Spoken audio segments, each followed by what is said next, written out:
Bismillahirrahmanirrahim.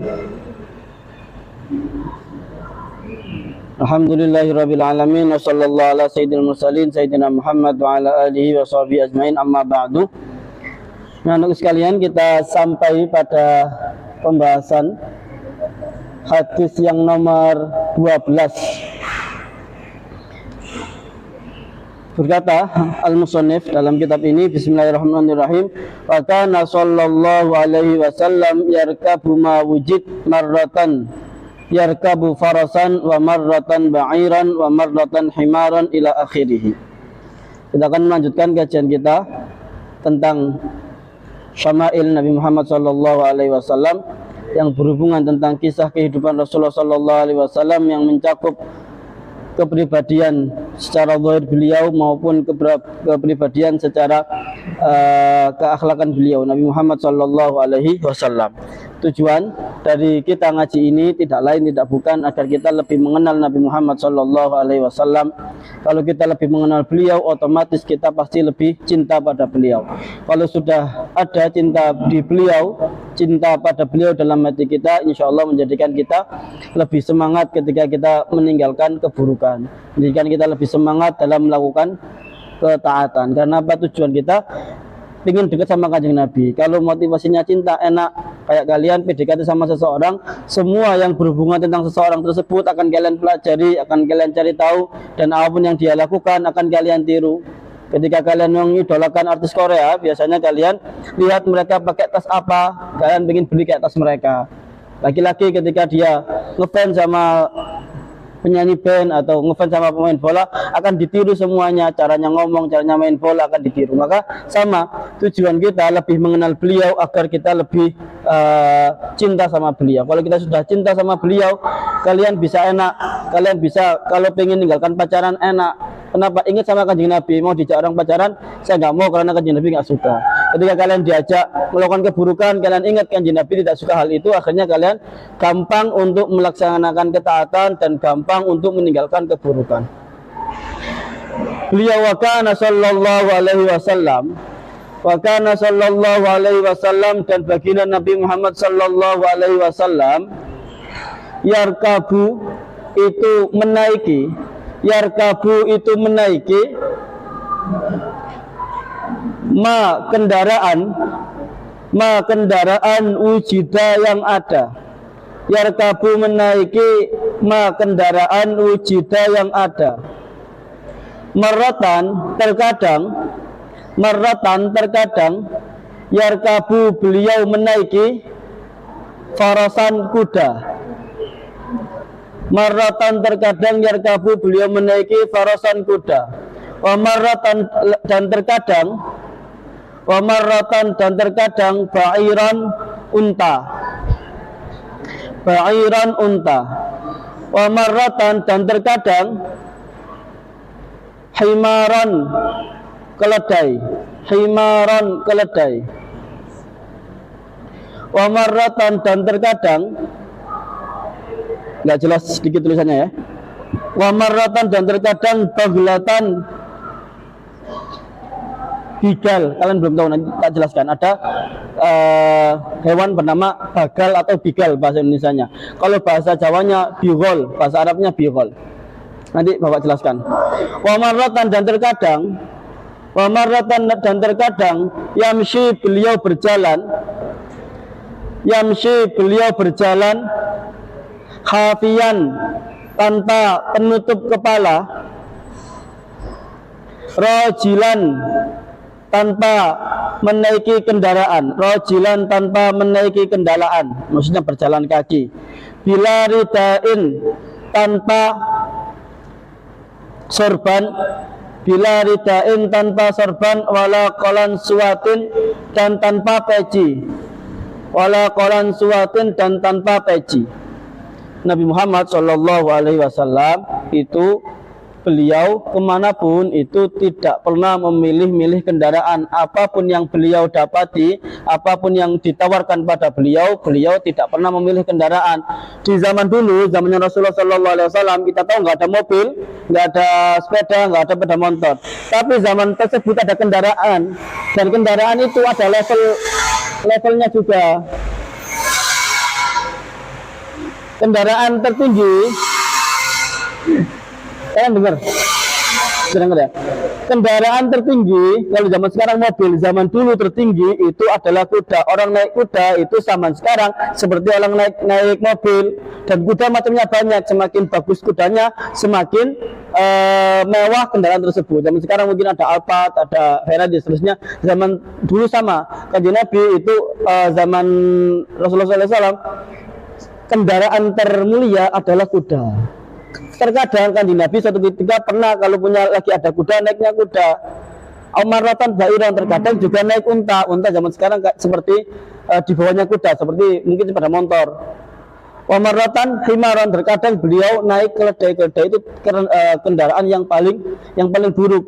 Biasanya yang naik keledai itu barang-barang saja, kayak punya kayu banyak, nggak mungkin dinaikkan unta, nggak mungkin dinaikkan kuda. Dinaikkan apa? Dinaikkan keledai. Keledai itu, oh ya keledai. Pernah dengar keledai itu binatang yang nggak seperti kuda, tapi juga nggak seperti kambing. Jadi lebih tinggi daripada kambing, di bawahnya kuda. Keledai ini terkenal hewan yang gampang sekali jinak dan gampang sekali disuruh-suruh. Jadi hewan yang sangat kuat. Ketika digunakan untuk mengangkat batu, untuk mengangkat kayu, biasanya menggunakan keledai. Rasulullah pun pernah menggunakan keledai. Membayangkannya sekarang itu kayak presiden naik pada ontel, presiden naik kendaraan tol kolbak, mobil yang dibuat barang tersebut. Zaman sekarang kalau kita membayangkan Kanjeng Nabi naik keledai itu seperti itu, dan Kanjeng Nabi nggak masalah, meskipun beliau orang paling mulia pada zamannya, beliau seorang presiden, pemimpin umat Islam pada zaman tersebut. Beliau kadang pernah naik kuda, kalau nggak ada kuda adanya unta, ya dinaiknya unta. Kalau nemunya keledai juga beliau kan menaiknya keledai. Baglatan, bahkan kadang beliau juga naik bagal. Bagal itu apa? Bagal itu hewan persilangan antara keledai dan kuda. Kuda dan keledai nanti kuda betina dikawinkan dengan keledai jantan, nanti keluarlah anak namanya bagal. Bagal ini binatang yang diantara kuda dan keledai, lebih kuat daripada keledai dan lebih tinggi daripada keledai, tapi di antara tengah-tengahnya. Bagal nanti itu nggak bisa dikembangbiakan. Bagla ini atau bigal ini binatang yang mandul. Kenapa? Dia hasil persilangan. Jadi nggak akan mungkin kamu kalau mau cari bagal, nggak mungkin bagal dikawinkan bagal, nggak ada. Mesti bagal itu terlahir dari apa? Persilangan hibrid antara kuda dengan keledai, kuda betina dan keledai jantan. Dan harus kudanya yang betina. Kalau kudanya yang jantan, kalau keledainya betina nggak mungkin jadi. Karena sulit. Yang pasti terjadi ketika kudanya betina, keledai jantan dikawinkan, anaknya betina. Rasulullah pun juga menaiki itu. Bahkan Rasulullah juga pernah jalan kaki kemana-mana, jalan kaki nggak masalah sama sekali. Beliau kadang nggak selalu tampil dengan keadaan paling mulia, nggak selalu dalam arti beliau menggunakan jubah yang panjang, selalu pakai serban, enggak.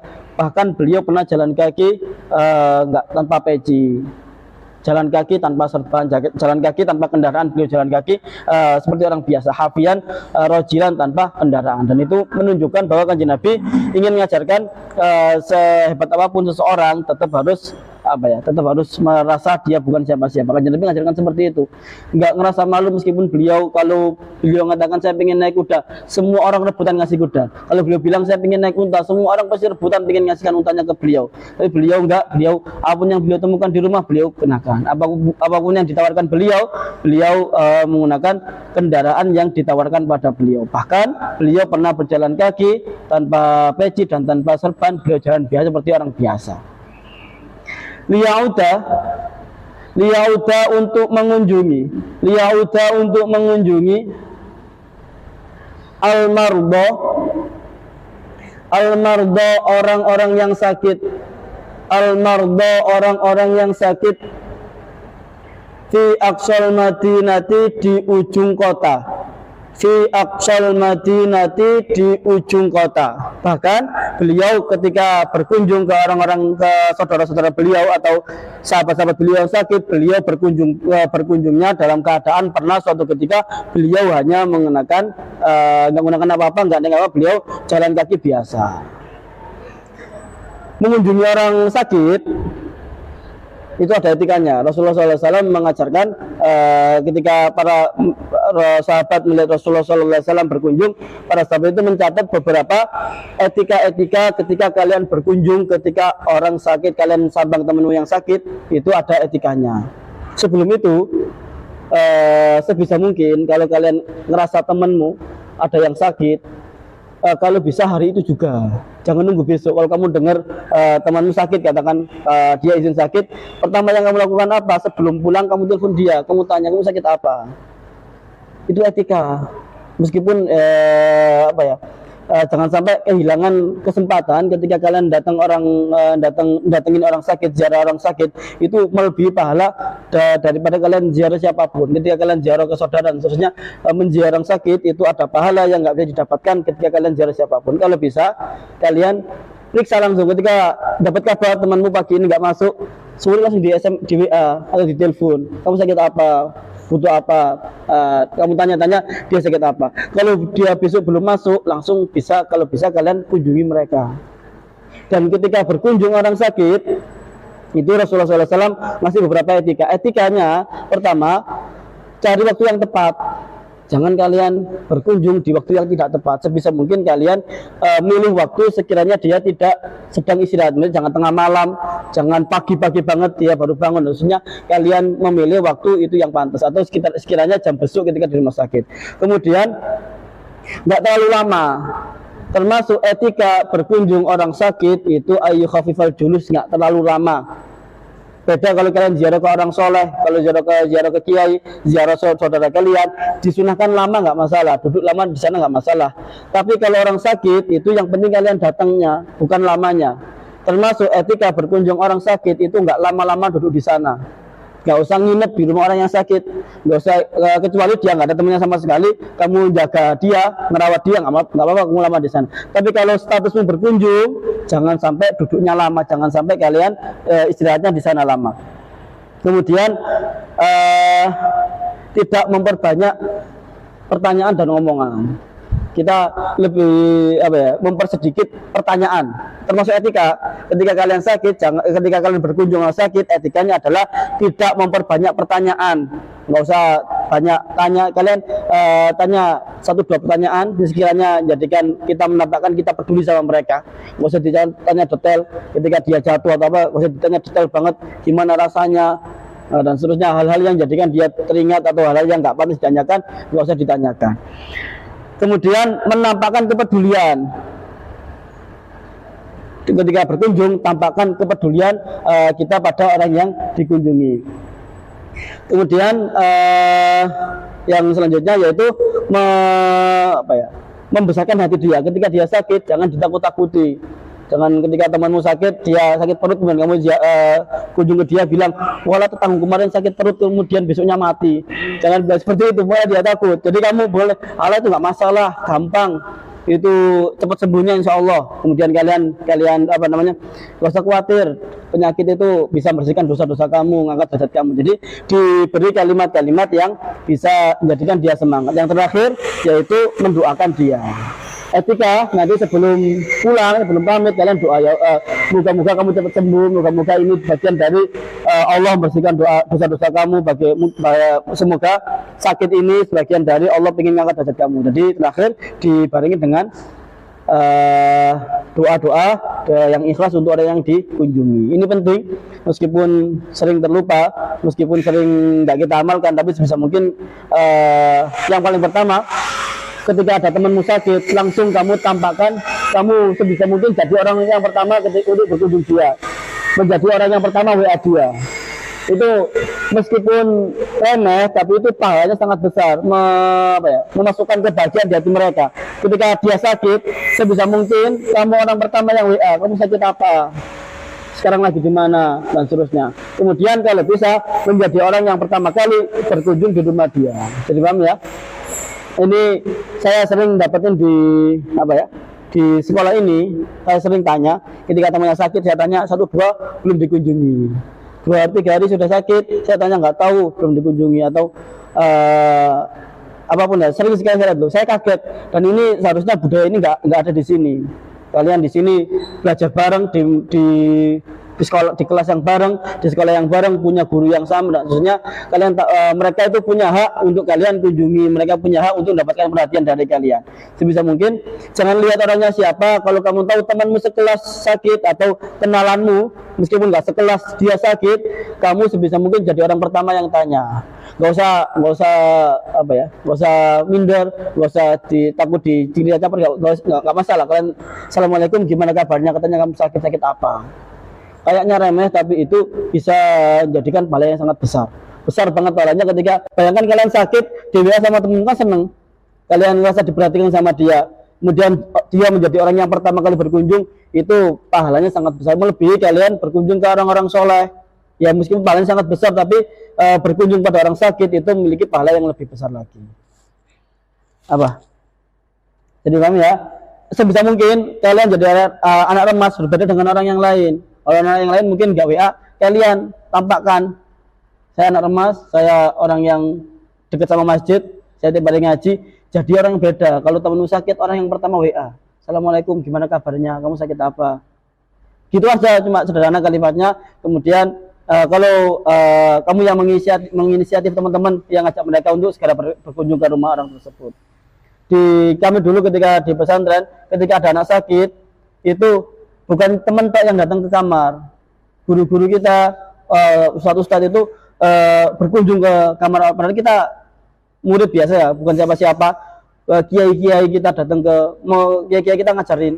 Jadi kita kan, saya dulu, kalian pernah tak ceritain belum ya? Saya dulu itu kuliah di komplek pondok pesantren besar. Ada komplek rumah, komplek perkuliahan sangat besar. Kita sekolah di sana, ngaji di sana. Sana ada banyak rumah para dosen, pada kiai-kiai kami. Kalau kami sakit, yang pertama kali berkunjung dosen-dosen kami, mereka datang bawa oleh-oleh. Padahal kami siapa, kan nggak punya siapa-siapa. Mereka kalau di luar yang ngaji ribuan orang, ratusan orang ngaji sama beliau. Tapi kalau beliau dengar santri satu sakit, beliau jadi orang pertama yang berkunjung. Itu jadi karena apa? Teman-teman itu malu kalau dia kalah cepat sama masyayikh, kalah cepat sama dosen-dosen. Dan budaya ini alhamdulillah terjaga. Dan pengen banget sini itu hal seperti ini kalian hidupkan lagi. Pertama kali sebisa mungkin kalian semua anak remas adalah orang yang pertama ketika kalian dengar temanmu sakit, orang yang pertama WA dia, assalamualaikum, gimana kabarnya, semoga kesembuh. Itu jadi orang yang pertama. Kalau teman-teman sekelas belum ada yang berkunjung, sebisa mungkin kamu jadi orang yang pertama, ngajak 2 orang, 1 orang, tidak masalah, nggak bawa apa-apa, bawa seadanya dulu, bawa sebisanya, bawa semampu yang kalian bisa, ataupun kalau nggak mampu bawa apa-apa nggak masalah. Kehadiranmu, kedatanganmu, kepedulianmu itu lebih berharga daripada oleh-olehnya tersebut. Bismillahirrahmanirrahim. Yang ke-13, wa kana sallallahu alaihi wasallam, wa kana sallallahu alaihi wasallam, dan baginda Nabi Muhammad sallallahu alaihi wasallam yuhibbu, menyukai, wa kana sallallahu alaihi wasallam yuhibbu, menyukai at-tiba, minyak wangi, at-tiba, minyak wangi, wewangian, wa yakrahu, dan membenci, wa yakrahu, dan membenci ar-raihata, aroma, ar-raihata, aroma, ar-radiata, yang tidak apa ya, yang tidak menyenangkan, ar-radiata, yang tidak menyenangkan. Nabi Muhammad Shallallahu Alaihi Wasallam itu orang yang sangat suka sekali dengan minyak wangi. Meskipun beliau tidak memakai minyak wangi pun, otomatis dari tubuh beliau keluar aroma-aroma yang sangat lebih wangi daripada minyak wangi. Beliau kalau nggak pakai minyak wangi pun lebih wangi daripada minyak wangi tersebut. Akan tetapi beliau sering sekali mengatakan bahwa di antara sesuatu yang nggak boleh ditolak adalah minyak wangi. Kalau kalian dikasih sesuatu, kalian boleh nolak. Kalian dikasih HP, boleh kalian nolak. Kalian dikasih makanan, boleh kalian nolak. Tapi kalau ada orang ngasih kalian minyak wangi, entah itu kamu dikasih minyak wangi secara utuh atau cuma dia nawarin agar kamu dapat minyak wangi. Tahu ya biasanya minyak wangi kalian biar wangi. Nah itu sebisa mungkin jangan ditolak. Itu kan Nabi nggak suka menolak minyak wangi. Sebisa mungkin kalau ada orang nyemprot mau nggak minyak wangi, meskipun di mall ada sales nawarin minyak wangi, itu adalah diantara sesuatu yang dimakruhkan untuk ditolak. Kalau kamu nggak suka sama aromanya takut nggak enak, kamu taruh di baju sini. Sebenarnya jangan ditolak. Kalau ada orang nawarin wangi, kamu takut nggak ada di badan, kamu taruh sini. Atau kamu taruh tanganmu nanti cucian nggak masalah. Kalau kamu rasa itu nggak nyaman buat kamu, boleh kamu cuci nanti. Tapi sebisa mungkin jangan katakan tidak. Jadi paham ya? Entah itu ngasih hadiah berupa minyak wangi secara utuh, ataupun dia cuma mau ngolesin saja, mau nyemprot saja. Biasanya pas mahalul qiyam, kalian pernah maulid kan? Pas maulidannya biasanya ada yang minyak wangi. Meskipun kamu kurang nyaman dengan minyak itu, sebisa mungkin jangan ditolak. Kamu tahu di mana gitu, sekiranya kamu tidak terganggu dengan minyak tersebut. Itu sesuatu yang dimakruhkan ditolak. Minyak wangi adalah sesuatu yang dimakruhkan untuk ditolak, sebisa mungkin jangan ditolak. Imam Syafi'i itu pernah mengatakan, man tabarihuhu zada akluhu. Orang yang aromanya wangi itu biasanya jadikan dia cerdas. Nggak tahu ini sudah dibuktikan kedokteran belum, tapi orang yang aromanya wangi itu biasanya menambah kecerdasan. Kalian kalau ujian, buat lagi-lagi ya, kalian kalau ujian itu disunahkan untuk sebisa mungkin kalian saat berangkat ujian pakai parfum dulu. Dalam Islam, parfumnya laki-laki itu adalah yang nggak terlalu ada warnanya dan aromanya sangat kuat. Itu parfumnya laki-laki, di luar maupun di rumah. Kalau perempuan di rumah terserah pakai parfum apapun, terserah. Yang wangi paling wangi nggak masalah, kalian pakai parfum yang paling wangi dunia nggak masalah. Kalau di dalam rumah, buat keluarga, buat pasangan, buat anak, buat orang tua, kalian pakai parfum yang paling wangi nggak masalah. Kalau di luar, parfum terbaik perempuan adalah yang hanya bisa menghalangi aroma nggak enak. Tugasnya cuma menghalangi aroma nggak enak, nggak harus wangi banget. Justru makruh banget dan ketika perempuan di luar pakai parfum yang wangi banget.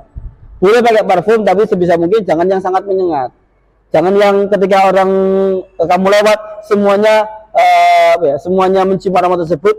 Nggak harus seperti itu dimakruhkan. Tapi bukan dosa, tapi cuma dimakruhkan. Sebisa mungkin parfumnya perempuan itu yang tidak terlalu kuat aromanya. Kalau laki-laki di luar atau di rumah sebisa mungkin pakai aroma yang kuat. Kalau di rumah kalian boleh pakai aroma yang kuat banget, yang wangi banget, tapi di dalam rumah. Kalau di luar sebisa mungkin jangan terlalu mencolok.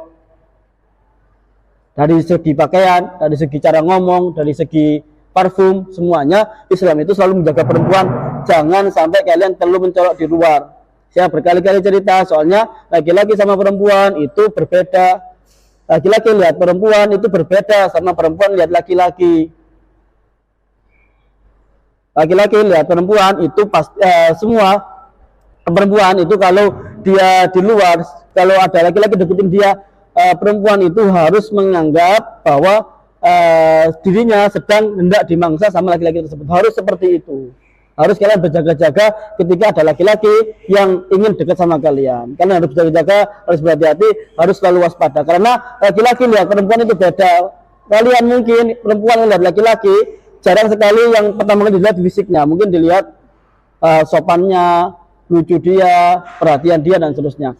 Laki-laki lihat perempuan itu nggak lihat itu, lihat hal-hal yang berbentuk fisik semuanya. Makanya kalian diperintahkan sebisa mungkin kalau keluar jangan mencolok dari segi pakaiannya. Pakaiannya jangan terlalu mencolok warnanya, pakaian yang netral saja warnanya yang kalem. Kemudian cara ngomong pun tidak perlu sebisa mungkin diminimalisir. Kalau bisa jutek nggak masalah.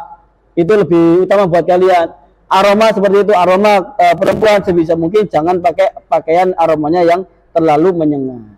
Saking pengen Islam saking pengen menjaganya para perempuan. Dan memakai minyak wangi itu disunahkan di beberapa hal, diantaranya yang paling ditekankan adalah laki-laki pakai minyak wangi, khusus laki-laki ya. Laki-laki disunahkan pakai minyak wangi ketika sudah memasuki hari Jumat, mulai malam Jumat nanti kalian pakai minyak wangi, meskipun nggak nang omatok, pas bayar maghrib kalian mulai sholat pakai minyak wangi. Laki-laki. Kemudian ketika hari raya pakai minyak wangi, ketika hendak ihram. Kalau sudah ihram kan nggak boleh. Kalau kalian umrah haji kan nggak boleh minyak wangi. Kalau kalian hendak umrah, hendak haji, sebelum ihram itu disunahkan pakai minyak wangi. Kenapa? Kalau sudah masuk ke ibadah umrah atau haji, nggak boleh pakai minyak wangi lagi. Jadi biar baunya ke bawah terus sampai seterusnya. Kemudian ketika kumpul banyak orang itu disunahkan pakai minyak wangi laki-laki sebisa mungkin. Kalau sekolah pakai minyak wangi. Kalian kalau mohon maaf ya, mungkin nggak ada di sini. Kalau ada seorang laki-laki yang wajahnya pas-pasan, itu bisa ketolong sama minyak wangi. Laki-laki yang wangi itu kelihatan nyeneng meskipun mohon maaf kalau dia biasa saja, tapi kalau wangi orang itu seneng dekat sama kalian terlihat menambah kegantengan kalian. Ini terbukti. Ganteng tapi abunya gak enak, orang nggak suka sama dia. Jadi sebisa mungkin kalian sekolah, kalian mulai dari sekarang cari minyak wangi. Rasulullah itu paling suka itu sama minyak wangi. Imam Syafi'i seperti itu. Paling mengatakan kalau kamu nggak menghabiskan sepertiga hartamu untuk minyak wangi, kamu nggak berlebihan.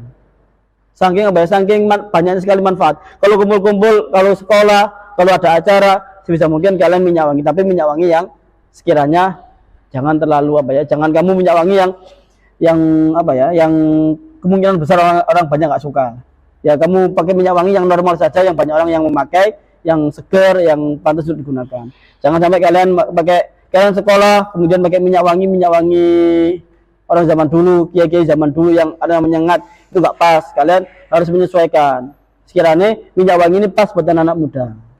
Ketika kumpul banyak orang, bahkan ketika kalian sebelum ngaji, kalian mau baca Quran, kalian mau sholat, itu disunahkan untuk kalian mau zikir, mau maulidan, mau tibaan, kalian disunahkan untuk memakai minyak wangi, laki-laki. Kalau perempuan itu disunahkan tadi ketika di dalam rumah mereka bisa memakai minyak wangi apapun. Kalau di luar pakai minyak wangi, tapi jangan sampai yang terlalu menyengat. Yang sekiranya itu kalau keluar nggak sampai menyakiti baunya, nggak sampai menyakiti orang lain gitu saja. Minimal laki-laki sama. Kalau sekolah sebisa mungkin pakai deodoran. Pakai sesuatu yang bisa menghalangi aroma buruk keluar dari tubuh mereka. Itu bagian dari kesunahan. Gak usah dicium. Gak usah dicium. Gak usah ini bagian dari kesunahan. Kalian melakukan itu dapat pahala. Bukan sekedar cuma wangi dok, kalian dapat pahala. Bayangkan kalian wangi ke sekolah, kalian rapi ke sekolah, kalian berangkat sekolah itu dalam keadaan yang sempurna, itu bagian dari ibadah juga, bagian dari Islam. Islam itu bukan cuma masalah sholatnya tok, bukan cuma masalah ngaji tok. Islam itu mencakup semua aspek kehidupan manusia. Bahkan mohon maaf, caranya cebok saja Islam mengatur. Itu menunjukkan Islam itu sempurna. Caranya kalian kumpul orang, caranya kalian main, caranya kalian tidur, kalian makan, semua itu diatur etikanya sama Islam. Menunjukkan Islam kami yang sempurna. Sebisa mungkin kalian sekolah, kalian mempersiapkan diri dengan keadaan yang paling sempurna. Pakai minyak wangi, pakai deodoran, pakai Rexona, dan seterusnya. Itu bagian dari Islam, bagian dari yang diajarkan Rasulullah Shallallahu Alaihi Wasallam. Dan saya ulangi lagi, di antara yang menjadikan otak itu cerdas adalah sering-sering memakai wangian. Itu menjadi orang cerdas. Kalian sering memakai minyak wangi, itu orang lain menganggap kamu itu nyenengin, kemudian itu bisa merangsang otak kita menjadikan cerdas. Kemudian Rasulullah itu nggak suka aroma yang menyengat. Aroma yang menyengat Rasulullah nggak suka. Makanya Rasulullah nggak suka makan bawang. Rasulullah itu nggak suka ketika, kan saya pernah cerita di kalian dulu. Suatu ketika Rasulullah disuguhi makanan itu di sana ada beberapa potongan bawang merah. Sama Rasulullah potongan bawang merah ini nggak dimakan. Sahabat tanya, lu kan di Nabi, kenapa kok nggak dimakan? Apakah bawang haram? Rasulullah mengatakan enggak haram, tapi saya enggak nyaman ketika saya makan bawang, takut orang yang ngobrol sama saya itu dia tidak nyaman dengan aroma mulut saya. Maka dari itu para ulama mengambil kesimpulan, makan jengkol sama makan pete itu bisa jadi makruh juga kalau enggak segera dibersihkan mulutnya. Jadi makan jengkol sama makan pete itu bisa dihukumi makruh ketika kamu tahu itu bahkan menjadikan orang di sekitarmu nggak nyaman dengan aroma tersebut. Paham ya? Kalau durian gimana? Kalau durian gimana? Enak nggak baunya? Kalau durian Ada yang nggak suka durian? Tapi suka duriannya. Apa itu? Aroma durian. Karena durian itu tidak disepakati keburukannya, seperti hanya nggak sepakat, semua orang nggak sepakat bahwa durian itu enak, maka tidak ada kemakruhan di situ. Beda sama jengkol. Kalau jengkol dimakan, otomatis semua orang ngobrol sama orang yang habis makan jengkol. Kalian tahu jengkol? Pernah makan? Mohon maaf ya, makan jengkol. Saya dulu kan lama di Jawa Barat, di sana sering makan jengkol. Makan jengkol itu jangankan apa? Semua yang ada di tubuh kita jadi nggak enak. Keringat nggak enak. Keringat itu jadi baunya nggak enak. Apa bahasa Indonesia apa? Ya, bau mulut jadi nggak enak. Kemudian mohon maaf, apalagi yang keluar dari lubang belakang dan depan. Mohon maaf, air kencing, air buang angin besar, kentut, baunya jauh lebih nggak enak. Nah, tahu mungkin kalian kalau mungkin satu potong dua potong nggak, kalau kalian makan bareng-bareng kemudian itu satu piring dimakan bareng-bareng, itu semua yang berhubungan sama tubuh manusia jadi nggak enak, lebih parah daripada pete. Pete mungkin baunya nggak enak tapi cepat hilang.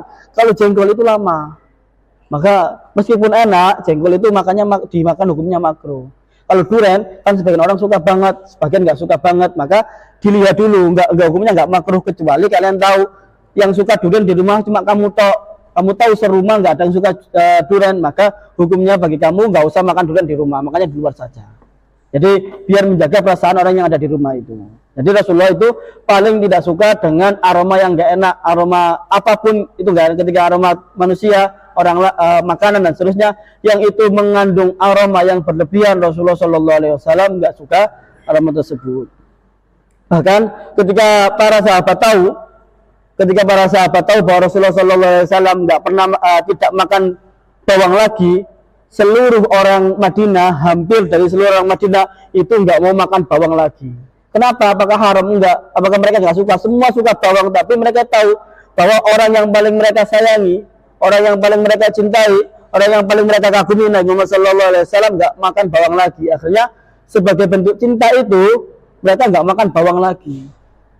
Sama ketika Sayyidina Abdullah bin Abbas, kalian tahu makan favorit kan Nabi, Rasulullah itu paling suka sama labu emas, tahu labu emas, labu yang kuning. Nah, itu Rasulullah paling suka makan itu. Ketika beliau dikasih bubur, kemudian ada labu emas itu, Rasulullah pasti makan itu banyak. Sejak saat itu, Abdullah bin Abbas, ponakannya yang juga muridnya Rasulullah, setiap beliau makan di meja beliau pasti ada labu emas itu. Sampai beliau mati, beliau nggak pernah ninggalkan labu emas. Karena beliau ditanya kenapa kok makan itu, orang yang paling tak cintai suka sama ini. Menyukai labu emas bukan karena sehatnya, bukan karena enaknya. Karena apa? Orang yang paling dicintai suka sama labu emas itu. Hal-hal seperti ini itu bisa menumbuhkan cinta kalian. Kalian kalau pengen menumbuhkan cinta sama kanjeng Nabi, mulai dari hal-hal yang kalian suka dulu. Mulai hal-hal yang sederhana. Ketika kalian tahu kanjeng Nabi suka sama labu, kalian makan labu. Ketika kalian tahu kanjeng Nabi itu suka minum air itu yang dingin, kalian minum air yang dingin. Terusnya, ketika kalian tahu kanjeng Nabi nggak suka sama bawang, kalian mulai menjaga makanan-makanan yang memiliki aroma yang nggak sedap. Sahabat itu saking cintanya sama kanjeng Nabi, semua yang berhubungan kanjeng Nabi mereka ikuti. Semua yang di situ ada hubungan sama Nabi Muhammad Sallallahu Alaihi Wasallam, meskipun mereka nggak tahu itu apa, nggak tahu tujuannya untuk apa, tapi mereka tahu kanjeng Nabi melakukan itu, mereka lakukan.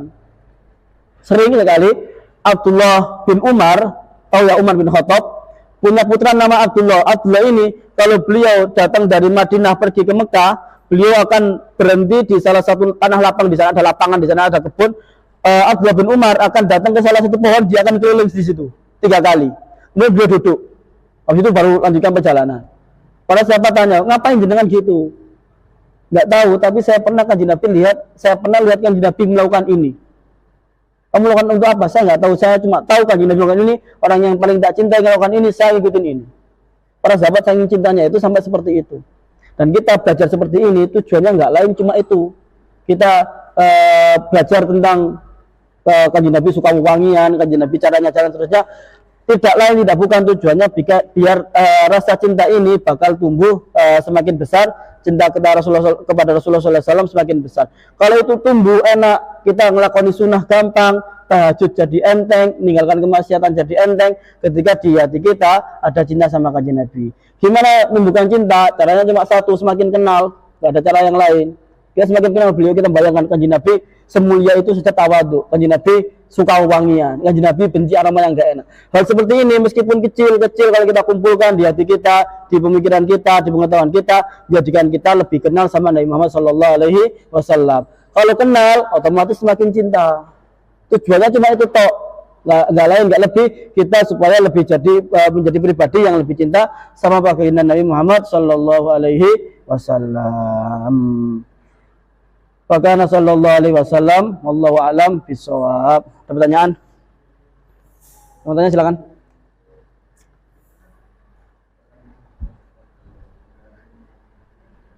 Ada pertanyaan?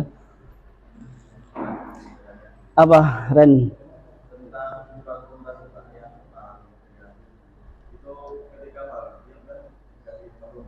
Iya.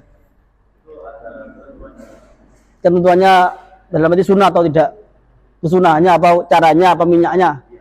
Enggak ada ketentuan sama sekali. Itu bukan bagian dari, dalam arti bukan bagian dari ritual ibadah. Itu hanya ekspresi saja. Kenapa kok mahul qiyam? Kalian tahu mahul qiyam ya? Pernah dibaan kan ketika Mu'tazal semua orang berdiri untuk mahul qiyam. Mahul qiyam itu adalah bentuk ekspresi karena yang diceritakan pada saat itu adalah kerjaan kanjeng Nabi.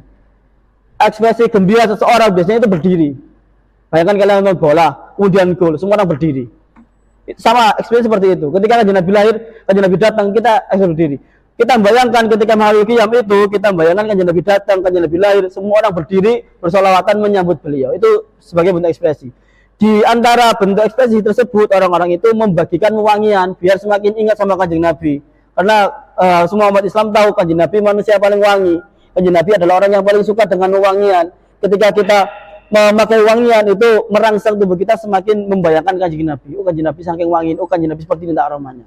Jadi nggak ada ketentuannya minyak opo, berapa olesan, berapa siapa yang dikasih, nggak ada olesan. Itu cuma bentuk ekspresi ketika seseorang mendengarkan kelahiran kanjeng Nabi, mereka berdiri dan biar agar merangsang perasaan akan hadirnya kanjeng Nabi Muhammad, dikasihlah minyak wangi tersebut. Atau kadang-kadang pakai bukhur yang asap itu, yang kayak bukan menyan ya, itu buhur sama itu wangian di adat orang Arab biar merangsang pikiran kita membayangkan oh kanjeng Nabi datang.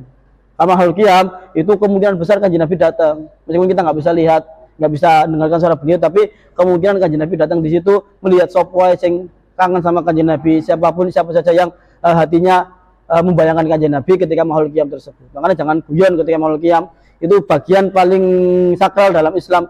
Kalian ketika mahul qiyam itu bayangkan kanjeng Nabi datang. Makanya dipakai wangian tersebut. Paham, Indra? Silakan.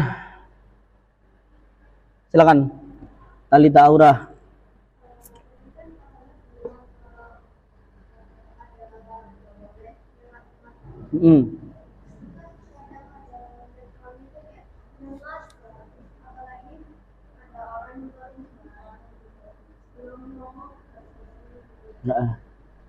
Gimana tuh gimananya? Kamu tanya.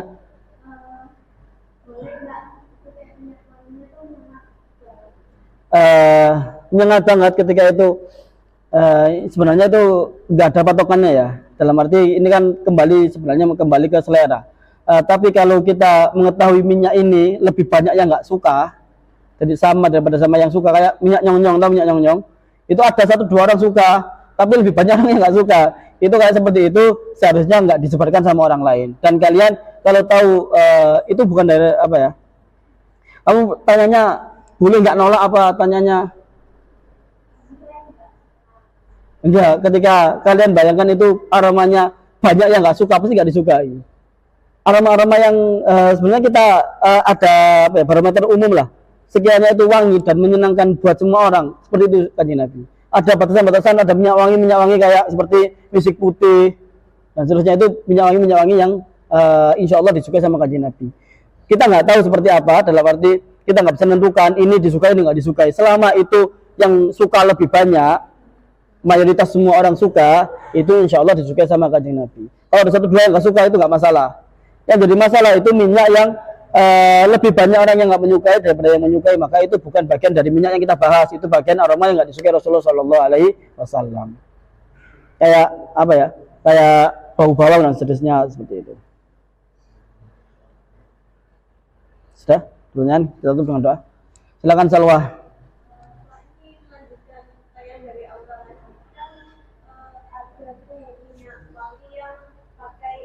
Alkohol. Ya. Ya, terima kasih. Alkohol dalam minyak wangi, pertama alkohol dalam minyak wangi itu ada dua pendapat ulama. Sebagian besar madhab Syafi'i mengatakan alkoholnya, kalau alkohol minuman jelas najis. Yang kita bahas adalah alkohol dalam minyak wangi.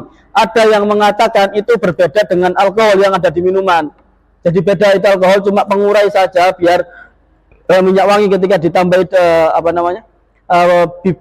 bibitnya minyak wangi dicampur dengan minyak pengurai ini bisa gabung, itu ditambahi dengan alkohol biar bisa terurai, biar bisa minyaknya meskipun sedikit tapi jadi banyak. Jadi alkohol yang di minyak wangi ada yang mengatakan berbeda dengan alkohol yang ada dalam minuman. Sebagian besar ulama mengatakan seperti itu. Sebagian besar dari mazhab Syafi'i mengatakan alkohol dalam minyak wangi itu tidak beda dengan alkohol yang ada dalam minuman. Maka sebagian ulama mazhab Syafi'i menganggap alkohol dalam minuman adalah alkohol dalam minyak wangi itu hukumnya najis. Kalau kamu kena kalau kamu kena itu maka sama saja kamu terkena sama najis. Tapi itu sebagian kecil. Untuk berhati-hati bagi kita, sebisa mungkin kita tidak memakai minyak yang ada alkoholnya. Kalau dikasihkan ke kita, kita tidak perlu menganggap itu sebagai najis. Jadi kalau kalian bisa tahu minyak wangi, sebisa mungkin jangan pakai yang ada alkoholnya. Kalau kalian ada apa? Ada apa kalau lari? Apa? Ada apa, Mbak? Hah? Oh, silakan. Kirain kok rame-rame kok lari-lari, ada apa? Ada apa ya? Jadi alkohol dalam minyak wangi itu ada yang mengatakan itu najis, ada yang mengatakan nggak najis. Sebagai bentuk kehati-hatian kita, pertama kita kalau bisa kita nggak pakai itu. Kalau dikasih pun kita nggak bisa mengatakan itu berbeda najis karena masih berbeda pendapat ulama. Kalau kalau solusinya gimana? Sebisa mungkin para ulama mengasih batas, sebisa mungkin kalau kamu pakai minyak wangi yang ada alkoholnya jangan sampai melebihi sepertiga badan. Itu masih aman. Jadi segini dong, jangan sampai kamu gini terus. Nah itu berbahaya, bisa jadikan kamu terkena najis karena kandungannya terlalu banyak di situ. Kalau nggak terlalu banyak, hati-hatinya tidak lebih dari sepertiga badan. Lebih hati-hati lagi kalau bisa cari minyak wangi yang non alkohol. Banyak sekali minyak wangi yang. Tapi kalau yang spray kemungkinan besar di situ pasti ada alkoholnya. Karena nggak mungkin kalau spray tanpa alkohol itu nggak akan muncrat. Dia akan kayak nyemprot air, nggak akan kalau dia spray kemudian bisa menyebar, kemungkinan besar di situ ada alkoholnya. Kalau seperti itu maka sebisa mungkin jangan pakai lebih dari sepertiga badan, itu saja. Sebagai bentuk kehati-hatian saja. Paham Salwah? Apa Fadli? Fadil.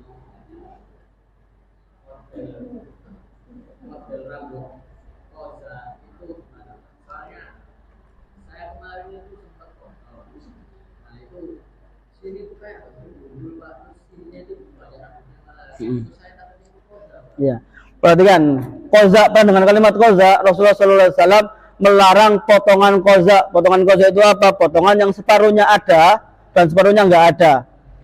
Terkadang disalahpahami seperti apa? Seperti sini ada, sini nggak ada koza. Padahal enggak, koza itu sininya ada, sininya nggak ada.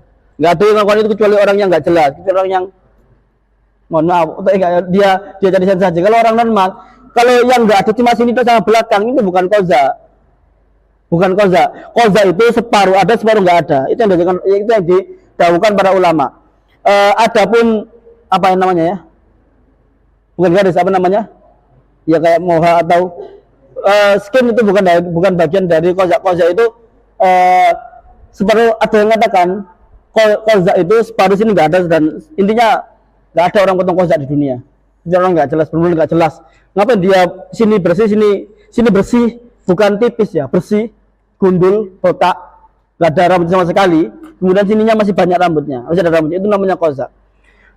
Kalau cuma sininya bersih, sini masih ada, itu bukan koza. Jadi koza itu yang bersih. Tapi skin, sebagian ulama mengatakan itu mendekati koza. Kenapa? Kalau skin kan dia nggak ada kulit, sudah nggak ada rambutnya, benar-benar bersih. Kayak skin yang di sini atau yang di sini. Di sini kalau ada skin itu mendekati koza, karena skin itu di sini dia sudah nggak ada rambutnya sama sekali, dia seperti bersih, dan itu sudah mendekati koza. Apalagi cuma di sini tuh ada skinnya, itu mendekati koza. Tapi bukan koza. Koza itu dia bersih banget, sininya masih ada. Sekarang sudah nggak, hampir nggak, saya nggak pernah lihat ada orang potongan koza yang benar-benar koza. Kalau sekedar cuma sininya tipis kayak yang lagi ngetren sekarang, itu bukan bagian dari koza.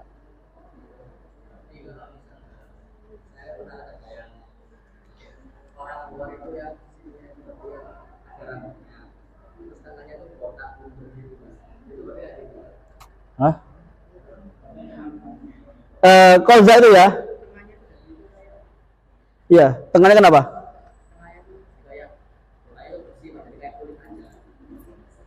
Itu botak gara-gara banyak pikiran apa botak? Botak itu. Intinya yang dijelaskan para ulama, koza itu sininya bersih, dipotong bersih. Jadi hampir nggak ada orang potong seperti kan. Kalian pernah lihat nggak orang sininya ada rambut, sini nggak ada rambut? Nggak ada. Jadi itu emang kenapa Rasulullah melarang itu, karena itu nggak pantas buat manusia. Orang normal potongan yang rapi. Kalau di sini ada, kemudian di sini cuma tipis dok, itu bukan bagian dari koza. Meskipun sudah terlihat kulitnya, kalau masih ada rambutnya itu bukan koza. Kecuali kalau bersih banget, apalagi cuma satu dok, di sini masih ada, itu jelas-jelas koza. Kalau di sini bersih banget, kemudian sama-sama, saya pernah dengar siapa namanya, anak Madura itu yang muda itu, pendakwah yang muda. Siapa ya namanya? Iya, temannya Ismail Khalili itu loh, yang arek muda, siapa namanya? Dia pernah bahas koza detail, dia pakai referensi. Kamu lihat itu, siapa jenengnya? Benar itu, dia benar. Basasman, ya Basasman, tahu Basasman ya? Tahu pernah dengar Basasman? Dia pernah bahas koza. Dia santri, dia influencer, dia referensinya benar, saya dengar dan nggak ada masalah. Kamu lihat pembahasan yang dibahas sama Basasman itu. Kamu lihat Basasman koza pasti ada di internet. Abah Feb, silakan.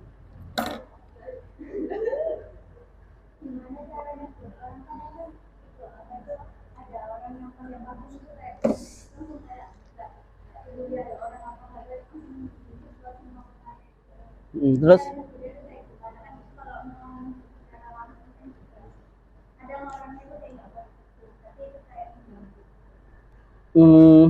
ya cara negur ya, kamu pertama kalau kita ada orang lihat melakukan sesuatu yang nggak kita suka atau sesuatu keburukan, caranya cuma dua.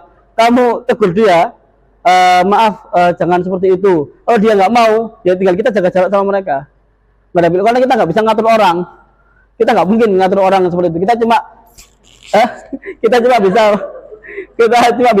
Mbak, kalau bisa jangan apa ya, jangan seperti itu, nanti yang lain kena. Kita aja cukup. Kalau dia nggak mau, ya udah, kamu jaga jarak. Nggak ada cara lain.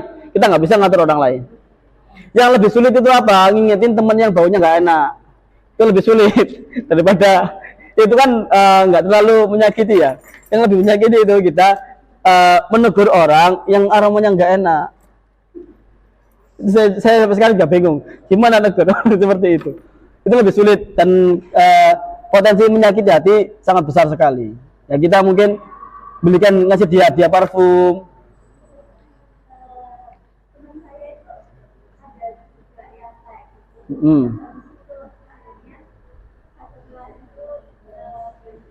Kamu 10 berapa?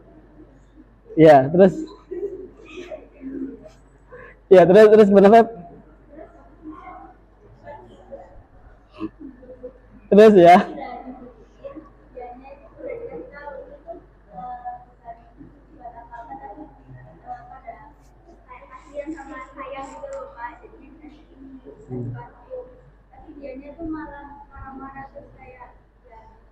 Nggak apa-apa, ya udah. Kalian sudah berusaha dengan baik, sudah dapat pahala, nggak ada solusi lain. Kalian sudah melakukan usaha yang terbaik, gimana lagi?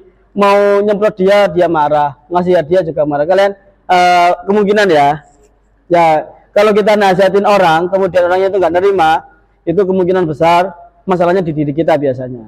Kita harus suudzon pada diri kita, jangan-jangan saya kurang ikhlas, jangan-jangan saya ada perasaan-perasaan buruk tersebut yang jadikan dia keluar. Kalau kita benar-benar ikhlas, kita mohon sama Allah, insya Allah bisa. Kamu ya dengan cara yang lebih halus lagi, kayak ayo kita sekelas seragam pakai minyak ini gitu kan. Dia ngerasa baunya nggak enak, dia ngerasa oh semua orang sama, saya juga sama seperti itu. Kayak kalian tiba-tiba semua minimal pakai Rexona lah bagi Rexona, jadi sekelas seragam pakai Rexona seperti itu mungkin bisa nggak menyakiti. Tapi kalau kamu sudah melakukan itu sudah terbaik yang bisa dilakukan, selebihnya tinggal didoakan. Silakan Malikul.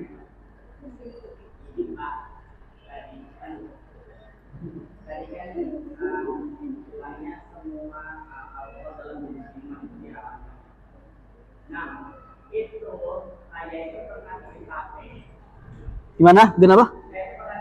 Iya.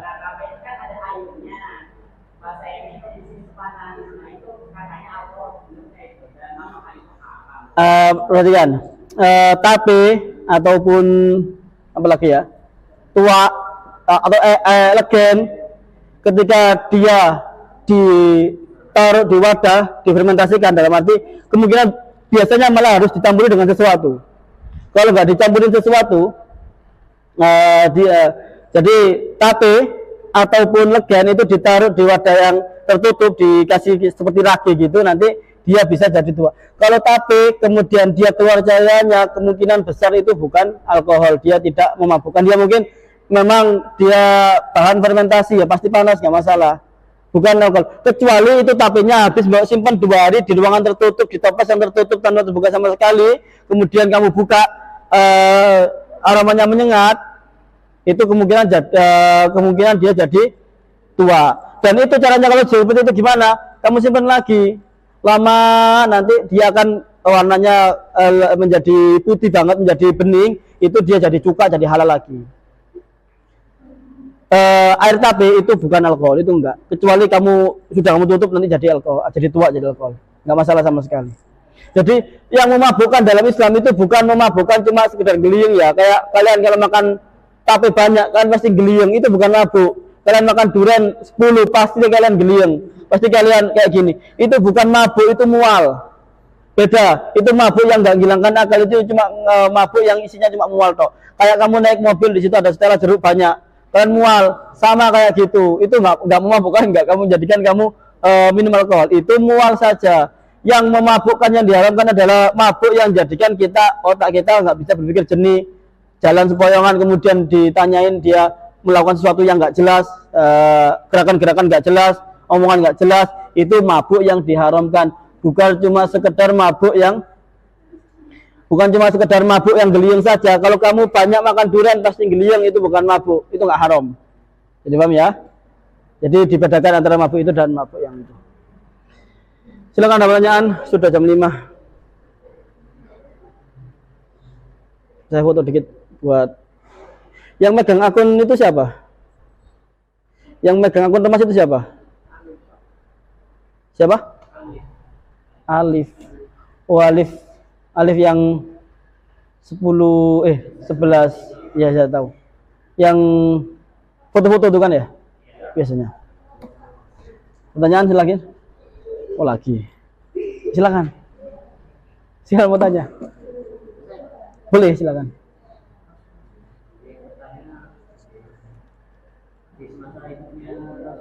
Allahumma shalli ala sayyidina. Ya, silakan.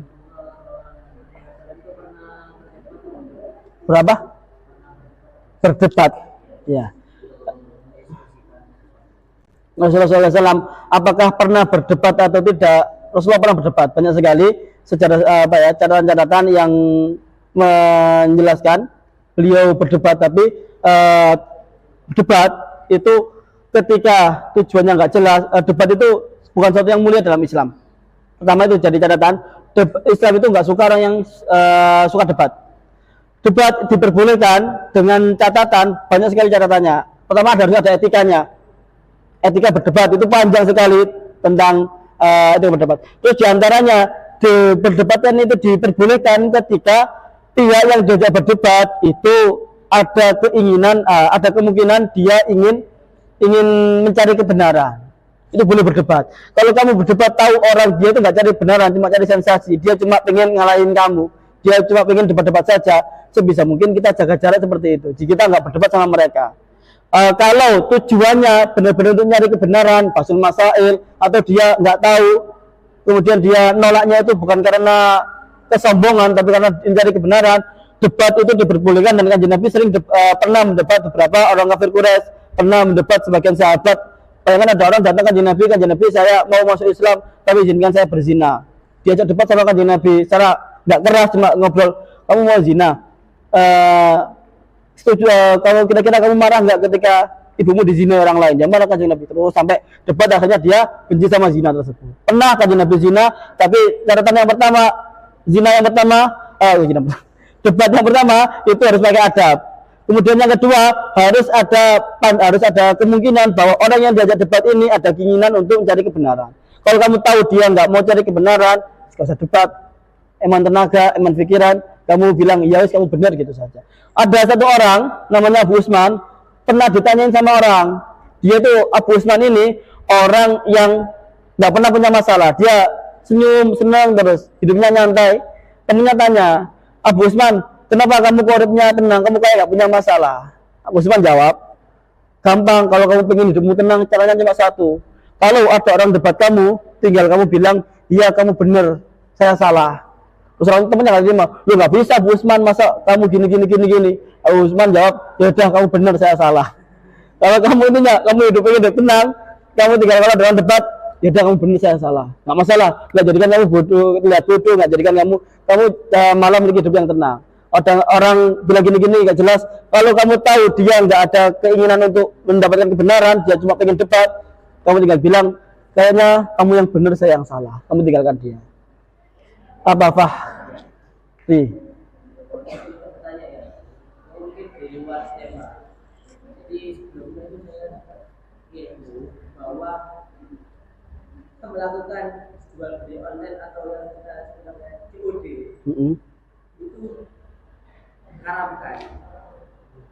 Padahal menurut saya pribadi, kalau untuk ini yang jual beli itu kan ada barang sama ada uang.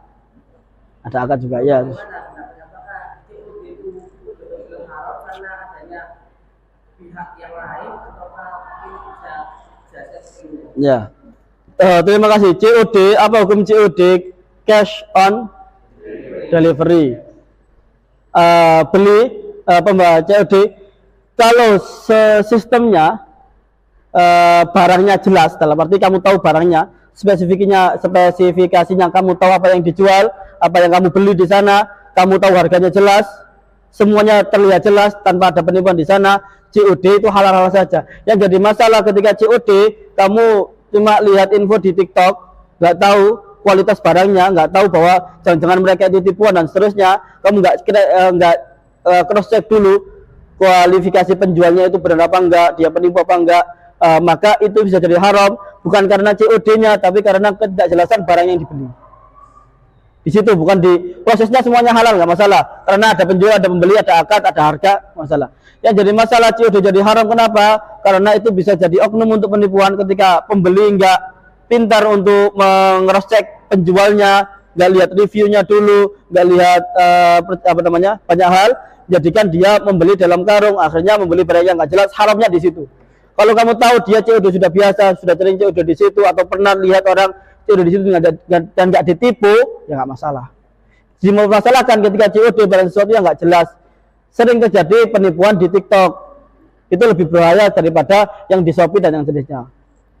Karena ketidakjelasan barang yang dibeli, bukan di proses akadnya. Proses akadnya semuanya nggak masalah karena ada serah terima uang, ada penjual, ada pembeli, chatting itu bagian dari akad, nggak masalah.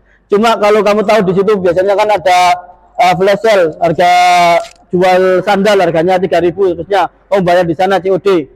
Ketika 3.000 benar datang, tapi yang datang cuma kertas dan seterusnya. Atau jual blender harganya 40.000, kamu bayar 40.000, akhirnya yang datang cuma blender mainan. Itu sering terjadi. Ketidakjelasan ini yang jadikan itu haram. Kalau selama itu bisa terjadi dengan cara yang jelas, kamu sebelum beli cross check dulu, di review dulu, tanya ke orang, tahu dia nggak berbohong, nggak masalah. Nah, jadi masalah kamu beli tanpa seperti tuku tergiur dengan harga yang murah, itu nanti ketidakjelasan itu yang jadikan haram. Om Hari, sudah ya? Kita tutup dengan doa. Kita ketemu lagi minggu depan. Al-Fatihah. A'udzubillahi minasyaitonirrajim. Bismillahirrahmanirrahim. Ghairil maghdubi 'alaihim waladdallin. Amin. أعوذ بالله من الشيطان الرجيم بسم الله الرحمن الرحيم الحمد لله رب العالمين حمد الشاكرين حمد الناعم حمدا يوافي نعمه ويكافي مزيدا يا ربنا لك الحمد اللهم صل على سيدنا محمد وعلى آل سيدنا محمد اللهم اجعل وأوصل وتقبل ثواب من قرأناه من القرآن العظيم وما هللنا ما سبحنا وما صلينا على محمد صلى الله عليه وسلم في هذا المجلس هدية واصلة ورحمة نازلة وبركة شاملة نقدم ذلك إلى المصطفى محمد صلى الله عليه وسلم ثم إلى إخواني وآبائي من الأنبياء والمرسلين ثم إلى أولياء المشارق الأرض إلى مغاربها برها وبحرها جميع أولياء في أرض جوا ومدورة وجميع أولياء في أرض جوا اللهم جعل مثل ذلك لآبائنا وأمهاتنا وجداتنا وجداتنا ومشايخنا ومعلمين ولمن له حقوق علينا وجميع الحقوق من هذه المدرسة اللهم اغفر لهم وارحمهم وعافهم واعف عنهم اللهم بارك لنا في رجب شعبان وبلغنا رمضان وعنا في على الصيام والقيام وتلاوة القرآن ربنا اغفر لنا ذنوبنا ولوالدينا وارحمهم كما ربونا صغارا ربنا آتنا في الدنيا حسنة وفي الآخرة حسنة وقنا عذاب النار صلى الله على سيد المرسلين سيدنا محمد وعلى آله وصحبه وبارك وسلم أجمعين الحمد لله رب العالمين الفاتحة بسم الله ghairil maghdubi 'alaihim waladdallin. Amin. Tak foto semuanya ada sini ya buat laporan.